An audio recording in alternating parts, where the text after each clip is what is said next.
8th Max Chapter 3 Exercise 3.9 first sum fill in the blanks. Y is equal to Px where P belongs to Z always pass through the அதாவது y is equal to Px இந்த equation கொடுத்துருக்காங்க. இதில் P வந்து settle இருக்குது, செட்டுன்னா இண்டிஜர்ஸில் இருக்குது, always pass through. இந்த equation எது இல்லையா பாஸ் த்ரூன்னு கேட்டிருக்காங்க. எப்போவுமே y is equal to P of Px இந்த ஈக்குவேஷன் வந்து பாஸ் த்ரூ தி ஆரிஜின் வழியாக தான் போகும். இங்கே எக்ஸில் ஒரு பாயிண்ட், ஒயில் ஒரு பாயிண்ட், ஜெட்டில் ஒரு பாயிண்ட் குறிக்கலாம். இப்போது நாம் இங்கே வந்து எக்ஸுக்கு 0 எடுத்திங்கன்னா ஒய்க்கு என்னது இருக்குது? இப்போ எக்ஸ் இஸ் ஈக்குவல் டு 0 எடுத்திருக்கோம். அப்போ ஒய் வந்து என்னதுன்னா 0.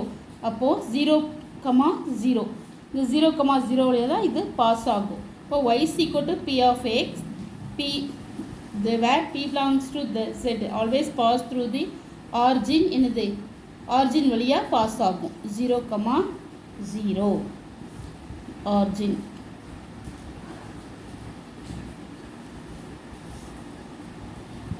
அடுத்தது second question. The intersecting point of the line x is equal to 4 y is equal to -4னா இஸ் இன்டர்செக்டிங் பாயிண்ட் என்னன்னு கேட்டிருக்காங்க. இப்போ இந்த சம்மில் எக்ஸ் இஸ் ஈக்குவல் டு 4னா இங்கே 4 இருக்குது.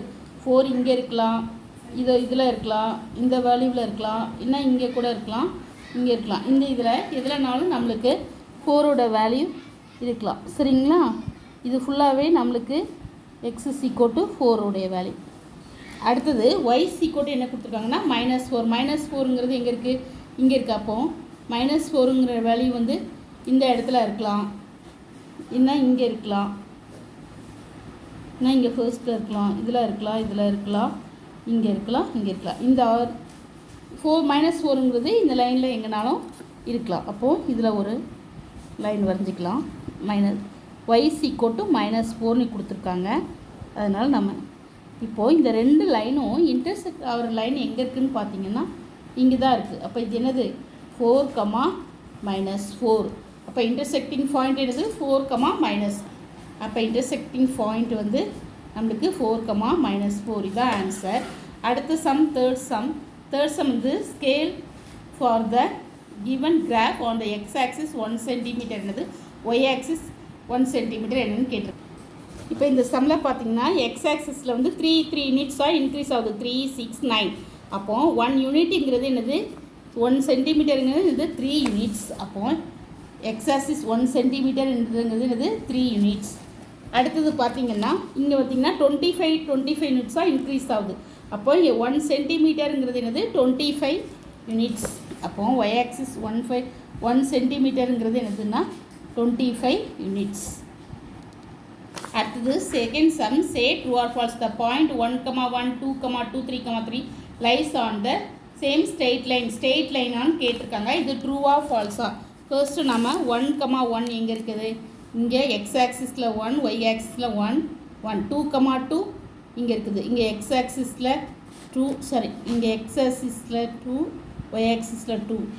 அடுத்து 3,3 இங்கே இருக்குது. எக்ஸ் ஆக்சிஸில் 3, ஒய் ஆக்சிஸில் 3. அப்போது இது ஃபுல்லாகவே என்னன்னா ஒரு ஸ்ட்ரெயிட் லைனாக தான் வருது. அப்போது இது ஸ்டேட்மெண்ட் நம்மளுக்கு என்னென்னா இது எல்லாமே ஒரு ஸ்ட்ரெயிட் லைனாக தான் வருது. அப்போ இது வந்து ட்ரூ. அப்போ ஆன்சர் வந்து என்னது ட்ரூ. அடுத்தது y is equal to -9x not pass through the origin. இது வந்து ஆரிஜின் வழியாக போகாதுன்னு சொல்லியிருக்காங்க. Not pass through. இப்போது நம்மளுக்கு எக்ஸ் இஸ் ஈக்குவல் டு, அடுத்தது y is equal to -9x not pass through the origin. இப்போது நம்ம எக்ஸ் இஸ் ஈக்குவல் டு 0ன்னு போட்டால் இந்த ஸ்டேட்மெண்ட்டில் ஒய்க்கும் நம்மளுக்கு என்ன வரும்னா 0 தான் வரும். அப்போது 0,0னா இது ஆரிஜின் வழியாக தான் பாஸ் ஆகுது. சரிங்களா? அப்போ தி ஸ்டேட்மெண்ட் இஸ் நாட் ட்ரூ. அப்போ தி ஸ்டேட்மெண்ட் இஸ் என்னது ஃபால்ஸ் ஸ்டேட்மெண்ட். இதுதான் answer. Thank you. Please subscribe my channel.